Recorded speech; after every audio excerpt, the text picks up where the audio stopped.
Hello dear students, welcome back to this exclusive video series. और आज हम discuss करने वाले हैं logical reasoning for class 6 students. Standard 6 के जितने भी स्टूडेंट्स हैं जो आने वाले समय में नेशनल ओलंपियाड्स और टैलेंट सर्च एग्जाम्स के लिए प्रिपेयर करना चाहते हैं, लॉजिकल रीजनिंग के सेक्शन में किस प्रकार के क्वेश्चंस आएंगे वो आज हम डिस्कस करने वाले हैं इस वीडियो में। So let's start with logical reasoning for standard 6th students. सबसे पहला सेक्शन स्टूडेंट्स जो आता है that is the section of series completion. अब सीरीज कंप्लीशन के सेक्शन में आपको सवाल कुछ इस प्रकार पूछा जाता है कि बहुत सारे एलिमेंट्स जो एक दूसरे के साथ जुड़े होते हैं, कनेक्टेड होते हैं, एक कॉमन रिलेशनशिप के तहत एक सीरीज फॉर्म करते हैं। आपको उस रिलेशनशिप को डिड्यूस करके, उसको फाइंड आउट करके उस सीरीज को कंप्लीट करना होता है। जैसा क्वेश्चन आप अपनी स्क्रीन पर देख सकते हैं। क्वेश्चन नंबर्स के फॉर्म में भी दिया जा सकता है, सीरीज अल्फाबेट्स के फॉर्म में भी दी जा सकती है और अल्फा न्यूमेरिक सीरीज भी आती है। अब आप देख सकते हैं अपनी स्क्रीन के ऊपर 1, 4, 9, 16, 25, 36, 49। बहुत सारे स्टूडेंट्स ने इसे गेस भी कर लिया होगा। 1 स्क्वायर जो होता है students that is 1 square is equal to 1। उसके बाद में 2 square is equal to 4 which is the second element of the series. After this 3 square is equal to 9, 4 square is equal to 16, 5 square is equal to 25, 6 square is equal to 36 and 7 square is equal to 49। तो यहाँ पर students आप देख सकते हैं 1, 4, 9, 16, 25, 36 and 49। ये सारे के सारे नंबर्स इस पूरी सीरीज के एलिमेंट्स फॉर्म कर रहे हैं। आपको फाइंड आउट करना है कि नेक्स्ट एलिमेंट कौन सा होगा जो इस सीरीज को कंप्लीट करेगा। आपको इस कॉमन रिलेशनशिप को आगे कंटिन्यू करना है। 7 स्क्वायर के बाद आपको फाइंड करना है 8 square which comes out to be 64। और 64 अगर आप देखेंगे तो 64 is nothing but option B. So इस क्वेश्चन का जो करेक्ट आंसर है, जो एलिमेंट इस सीरीज को कंप्लीट करता है that is 64। The correct answer, the correct alternative is option B. So इस प्रकार के क्वेश्चंस आते हैं from the section of series completion. मैंने पहले भी कहा कि अल्फाबेटिक सीरीज भी हो सकती है, अल्फा न्यूमेरिक सीरीज भी हो सकती है, प्योरली न्यूमेरिक सीरीज भी हो सकती है जो आपके सामने लिखी हुई है। चलिए moving ahead with the next question. अगला जो क्वेश्चन आता है स्टूडेंट्स वो आता है from the section of analogy. Analogy ये एक ऐसा टॉपिक है जिसको बहुत बार इंग्लिश कॉम्प्रीहेंशन और इंग्लिश लैंग्वेज के पेपर्स में भी देखा जाता है। यहां पर 2 सेट दिए होते हैं ऑफ एलिमेंट्स जो एक दूसरे के साथ जुड़े होते हैं, again with a common relation. आपको फाइंड करना होता है कि करेक्ट पेयर कौन सा है। तो यहां पर देखिए स्टूडेंट्स आपको दिया है if Statue of Liberty is to USA. हम सब जानते हैं कि Statue of Liberty is in USA. US में न्यूयॉर्क सिटी में स्टैच्यू ऑफ लिबर्टी है। तो आपको यह बताना है स्टूडेंट्स की स्टैच्यू ऑफ यूनिटी कहां पर है, किस कंट्री में। 4 ऑल्टरनेटिव्स आपको दिए हुए हैं और आपको बताना है इनमें से करेक्ट ऑल्टरनेटिव कौन सा है। Option A Russia, B is France, C is India and D is Canada। तो आपको यह बताना है स्टूडेंट्स की स्टैच्यू ऑफ यूनिटी कहां पर है।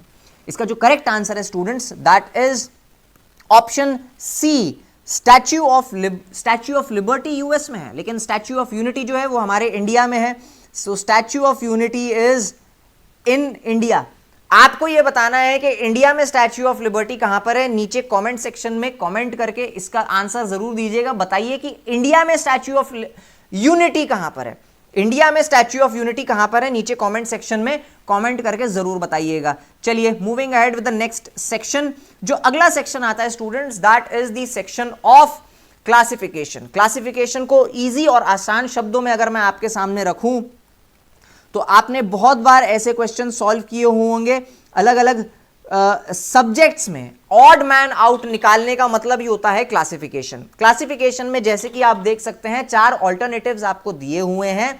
इन 4 ऑल्टरनेटिव्स में से 3 ऑल्टरनेटिव्स एक दूसरे के साथ कनेक्टेड हैं विद अ कॉमन रिलेशन, और जो बचा हुआ करेक्ट आंसर रहता है वो रिमेनिंग 3 ऑल्टरनेटिव्स से डिफरेंट होता है in that particular aspect of relationship. ये चीज स्टूडेंट्स आपको ध्यान में रखनी है। अब आप देख सकते हैं 4 ऑप्शंस के तौर पर आपकी स्क्रीन पर 4 बर्ड्स दिए हुए हैं। 4 birds are given on your screen, kiwi, eagle, emu and ostrich. अब जब आप बात करते हैं इन 4 बर्ड्स की तो इसमें स्टूडेंट्स आप एक चीज ऑब्जर्व करते हैं कि कीवी, ईमू और ऑस्ट्रिच ये जो 3 बर्ड्स हैं ये तीनों की तीनों फ्लाइटलेस बर्ड्स हैं। इनको फेदर्स तो होते हैं लेकिन दे डोंट फ्लाई। लेकिन इनमें से एकमात्र बर्ड होती है eagle, which is a very high flying bird. इन तीनों बर्ड्स के कंपैरिजन में ईगल फ्लाई कर सकता है, बचे हुए जो 3 बर्ड्स है वो फ्लाई नहीं कर सकते।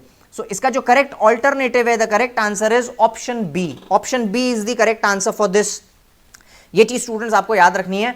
सो इस प्रकार का क्वेश्चन आता है from the section of classification. चलिए moving ahead with the next question. The next set of questions जो आता है, जिस चैप्टर से पूछा जाता है, that chapter is coding decoding. अब कोडिंग डीकोडिंग की स्टूडेंट्स अगर आप बात करते हैं तो आपको एक सेट दिया होता है और उसको कोड किया गया होता है किसी ना किसी रिलेशनशिप के तहत, आपको उसको डिक्रिप्ट करना होता है या डीकोड करना होता है। एग्जाम्पल के तौर पर स्टूडेंट्स अगर आप देखें, missions is coded as MSIISNOS।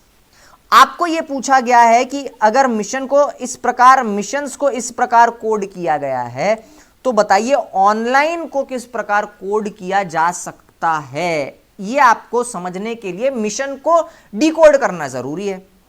तो चलिए मिशंस को लिखता हूं मैं, MISSIONS। इसको लिखा गया एज MSIISNOS। इस प्रकार इसे लिखा गया है। सो मिशंस जो है उसे इस प्रकार लिखा गया। अब यहां पर स्टूडेंट्स आप एक चीज ऑब्जर्व करेंगे कि मिशंस का M as it is copy किया गया, मिशंस का S as it is copy किया गया, और जो अंदरूनी लेटर्स हैं उन्हें आपस में इंटरचेंज किया गया है। IS जो है वो SI बन गया, SI जो है वो IS बन गया, और ON को NO की तरह लिखा गया। अब सेम पैटर्न को अगर हम फॉलो करेंगे ऑनलाइन के लिए भी, तो लेट्स सी हमें इसका आंसर क्या मिलता है। ऑनलाइन में इसी चीज को अगर फॉलो करना है तो इस O को मैं एज इट इज लिख दूंगा और इस E को मैं एज इट इज लिख दूंगा, और NL में इंटरचेंजिंग होगी एज LN, और IN में इंटरचेंजिंग होगी एज NI। अब यहां पर स्टूडेंट्स आप देख सकते हैं, इस E को मैं एज इट इज E लिख दूंगा, मैंने N लिख दिया, तो E becomes E as it is. ये करेक्शन था, वो मैंने कर दिया है। अब यहां पर स्टूडेंट्स आप देख सकते हैं कि दैट ये फर्स्ट ऑल्टरनेटिव रिप्रेजेंट कर रहा है। यहां पर आप देख सकते हैं कि हमको पूरी डिक्रिप्शन करने के बाद, एक एनकोडेड चीज को डिकोड करने के बाद में हम देख सकते हैं कि हमको ऑल्टरनेटिव ए के तौर पर आंसर मिल रहा है। तो इसका जो करेक्ट आंसर है students, that is option A. Option A is the correct alternative for this. ये चीज स्टूडेंट्स आपको याद रखनी है। So option A is the correct answer for this. इस प्रकार कोडिंग डीकोडिंग के क्वेश्चंस पूछे जाते हैं। नंबर्स में भी पूछा जा सकता है, वर्ड्स में भी पूछा जा सकता है, अल्फाबेट्स भी दिए जा सकते हैं, और अल्फा न्यूमेरिक सीरीज भी आ सकती है। ये चीज स्टूडेंट्स आपको याद रखनी है। चलिए let's move ahead with the next one. जो अगला सेट ऑफ क्वेश्चन है वो आता है from the chapter of direction sense. हम सब जानते हैं 4 डायरेक्शंस होती हैं, नॉर्थ ईस्ट साउथ वेस्ट, और 4 सब डायरेक्शंस होती है, north east, north west, south east and south west. In directions के बेसिस के ऊपर क्वेश्चंस पूछे जाते हैं आपको, जिनके सवालों को आपको सॉल्व करना होता है। काफी आसान होते हैं। You can not afford to lose marks in this particular chapter. 100% question आएगा ही, और क्वेश्चन का जवाब गलत नहीं होना चाहिए, बिकॉज बहुत आसान रहते हैं इसके सवाल। ये चीज सब स्टूडेंट्स को ध्यान में रखनी है। चलिए इसे सॉल्व करते हैं। नाउ आगे इसको अगर सॉल्व करना हो तो किस प्रकार सॉल्व करिएगा, सॉल्व करते हैं इसे। y is in the east of x, y is in the east of x, इसका मतलब क्या है? y is in the east of x, तो यहां पर मैंने y को प्लेस किया और x के ईस्ट में y की पोजीशन है। Which is in the north of z, what is in the north of z? विच। यहां पर आप देख सकते हैं स्टूडेंट्स, ये जो विच है ये कनेक्टिंग वर्ड है, और उसके बाद दोबारा कंप्लीट की गई एक और स्टेटमेंट, एक और रिलेशन को, which is in the north of z। So what is in the north of z? x is in the north of z। तो x अगर z के नॉर्थ में है तो यहां पर मैंने प्लेस कर दिया z को।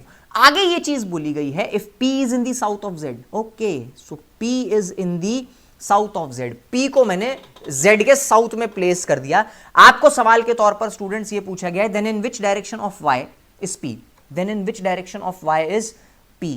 ठीक है, अब यहां पर स्टूडेंट्स आप एक चीज देख सकते हैं, p की डायरेक्शन पूछी गई है y के कंपैरिजन में। अगर मैं इसे कनेक्ट कर दूं तो बहुत क्लियरली आपको इसका आंसर समझ में आएगा स्टूडेंट्स।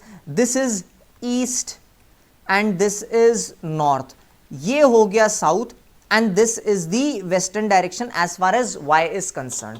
अब यहां पर स्टूडेंट्स आप देख सकते हैं कि y के कंपैरिजन में p जो है वो वेस्ट और साउथ के बीच में है, which is nothing but the south west direction. लेकिन अगर आप ऑल्टरनेटिव्स की तरफ देखें तो साउथ वेस्ट कहीं पे भी गिवन नहीं है। Option A is the incorrect answer, option B नहीं है, क्योंकि हमारा आंसर जो है वो साउथ वेस्ट है। ऑप्शन सी करेक्ट होता अगर यहां पर ईस्ट की जगह पर वेस्ट होता, लेकिन वो नहीं दिया गया है, सो ऑप्शन सी भी रूल्ड आउट हो जाता है। और यहां पर आप एक चीज देख सकते हैं स्टूडेंट्स, दैट इन चारों ऑल्टरनेटिव्स में से the correct option is option D, that is none of these is the correct answer for this. option D is the correct answer for this. ये चीज स्टूडेंट्स आपको याद रखनी है। Option D is the correct answer, none of these is the correct answer for this. ये चीज students ध्यान रखना है आपको। सो आगे बढ़ते हैं अगले सेट ऑफ क्वेश्चंस की तरफ। पेपर फोल्डिंग एंड कटिंग के क्वेश्चंस आते हैं students. We have questions from the section of paper folding and cutting. इन्हें कभी कभी पैटर्न कंप्लीशन भी बोला जाता है, सो अकॉर्डिंगली क्वेश्चंस पूछे जाते हैं। जैसे कि आप देख सकते हैं बहुत सारे स्टूडेंट्स ने सॉल्व भी कर दिया होगा। आपको एक प्रॉब्लम फिगर दिया हुआ है और उस प्रॉब्लम फिगर को कंप्लीट करते हुए आपको बताना है कि आंसर फिगर के 4 ऑल्टरनेटिव्स में से इस प्रॉब्लम फिगर को कंप्लीट करने वाला ऑल्टरनेटिव कौन सा है। तो सबसे पहले मैं प्रॉब्लम फिगर को कंप्लीट कर देता हूं स्टूडेंट्स, हमको वहां से पता चल जाएगा कि करेक्ट आंसर क्या है। मैंने इस लाइन को ऐड कर दिया और उसके बाद में इस लाइन को ऐड किया। मूविंग अहेड मैं यहां से इसको इस प्रकार ज्वाइन कर देता हूं। अब यहां पर हमारा जो प्रॉब्लम फिगर है कंप्लीट हो चुका। और एक चीज स्टूडेंट्स अगर आप ऑब्जर्व करेंगे तो ये वाला जो कंप्लीशन है ये रिजेंबल करता है ऑल्टरनेटिव बी को, ये रिजेंबल करता है ऑप्शन बी को। ये पूरा का पूरा जो पैटर्न है वो पूरी तरीके से रिजेंबल खाता है इस पैटर्न से। इसका मतलब है इस क्वेश्चन का जो करेक्ट आंसर है that is option B. Option B is the correct answer. ये चीज स्टूडेंट्स आपको ध्यान रखिए। इस तरीके से पेपर फोल्डिंग पैटर्न कंप्लीशन के क्वेश्चंस आते हैं, काफी आसान रहते हैं, उन्हें आपको सॉल्व करना है। चलिए moving ahead with the next question. अगला जो चैप्टर होता है that is a combine of 2 chapters that is called as mirror image and water image. Mirror image और वाटर इमेज गिवन ऑब्जेक्ट्स की आपको बनानी होती है स्टूडेंट्स। बहुत आसान रहता है, लेकिन यहां पर आपको आपकी विजुअलाइजेशन, इमेजिनेशन और क्रिएटिविटी का इस्तेमाल करना होता है। आप सब जानते होंगे कि अगर आप मिरर इमेज की बात करें तो मिरर इमेज वहां पर फॉर्म होती है कि मिरर को किस तरीके से प्लेस किया जाता है। मिरर को हमेशा साइड वाइज प्लेस किया जाता है, जबकि जो वाटर इमेज है वो सामने की तरफ बनती है। मान के चलिए मैं बैठा हूं और मेरे सामने एक वाटर बॉडी है, तो मेरी परछाई उस वाटर बॉडी पे बनेगी, सामने बनेगी, इन्वर्ट होके बनेगी। ये चीज का आपको ध्यान रखना है जब आप डील करते हैं with mirror image and water image. और यहां पर आप देख सकते हैं आपको पूछी गई है मिरर इमेज क्या होती है। चलिए बनाते हैं mirror image of the word white. आपको व्हाइट की मिरर इमेज बनानी है।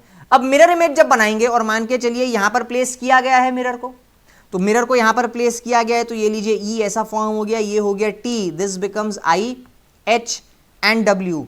This is the mirror image of the word white.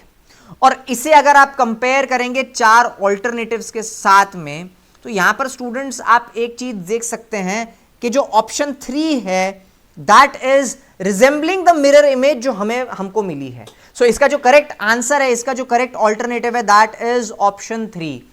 Option 3 is the correct answer for this. इस ऑब्जेक्ट, इस एंटिटी की जो मिरर इमेज रहेगी दैट इज ऑल्टरनेटिव 3। अब आगे बढ़ते हैं। अब हमको बनानी है वाटर इमेज। आपको वाटर इमेज फॉर्म करनी है। वाटर इमेज हमेशा ये चीज ध्यान रखिएगा स्टूडेंट्स की जो वाटर इमेज होती है वो हमेशा सामने की तरफ बनती है। सो ये रहा हमारा एलिमेंट DISC और इसकी वाटर इमेज बनानी है। अब जब वाटर इमेज बनाएंगे तो ये इस प्रकार बन गई ये वाली water image. This is how water image is being formed. अब इसे अगर आप कंपेयर करेंगे गिवन ऑल्टरनेटिव्स में से, तो यहां पर स्टूडेंट्स आप देख सकते हैं कि जो वाटर इमेज फॉर्म हो रही है it is resembling option 3 again. Option 1 option 2 नहीं हो सकता, क्योंकि जो वाटर इमेज बन रही है उसका फर्स्ट एलिमेंट डी है, लेकिन इनका फर्स्ट एलिमेंट्स अगर आप ऑब्जर्व करेंगे तो सी है। ऐसा नहीं हो सकता। So option 1 and option 2 are ruled out और ऑप्शन 4 एज इट इज हो गया। जबकि आप देख सकते हैं बहुत केयरफुली दैट एस की पोजीशन चेंज हुई है। सी एज इट इज है, आई एज इट इज है and D as it is है, लेकिन एस की पोजीशन चेंज हुई है। यहां पर आप क्लियरली देख सकते हैं कि एस की पोजीशन जो है चेंज होगी, जबकि ऑप्शन 4 में एस की पोजीशन बिल्कुल चेंज होती दिखाई नहीं दे रही। सो इसका जो करेक्ट ऑल्टरनेटिव है, इसका जो करेक्ट आंसर है students, that is option 3। So option 3 is the correct answer for this. इस प्रकार फॉर्म होगी वाटर इमेज। और ये थे स्टूडेंट्स लॉजिकल रीजनिंग के क्वेश्चंस फॉर क्लास 6 स्टूडेंट्स। जितने भी स्टूडेंट्स आने वाले समय में एनटीएससी और ओलंपियाड्स जैसे नेशनल कॉम्पिटिटिव एग्जाम्स के लिए तैयारी करना चाहते हैं, लॉजिकल रीजनिंग के इन क्वेश्चंस की आपको तैयारी करनी पड़ेगी और आपको ये चीज का ध्यान रखना है कि इन चैप्टर्स में से क्वेश्चंस पूछे जाते हैं। आई होप आपको ये वीडियो पसंद आई होगी। और भी ऐसी बहुत सारी वीडियोस के लिए हमारे साथ जुड़े रहिए, बने रहिए। Till then, thank you so very much.